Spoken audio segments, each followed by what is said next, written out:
قول لي يا دي عصام، الفرق بين الراجل والمرأة غير الفرق اللي كل الناس عارفاه. وايه لازمتها الدخله دي يا رفاعي يا تسوقي؟ وانا هاجي في دخله برضه اروح امك؟ انا جاي في دخله وهيشهد عليها ابوه يا محمد يا نعم.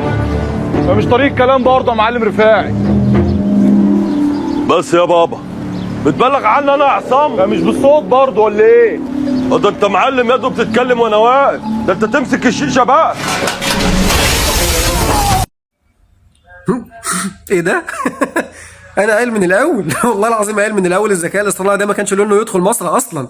الناس دي لو كانت تعرف اللي احنا هنعمله اصلا بالذكاء الاصطناعي في الحاجات اللي هم بيعملوها وربنا ما كانوا وافقوا دخلوه مصر من اساسه. والمفروض ان حاجات زي دي عارفين ان مصر من اوائل الدول في العالم اللي بتعمل كوميكات وحاجات زي كده. يدخلوا الذكاء الاصطناعي لمصر ليه؟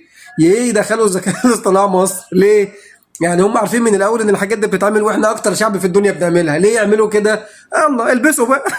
يعني بقى انا بعد الكلام ده بصراحه في التحديث اللي جاي هيمنعوا الكلام ده عن مصر، انا عارف والله.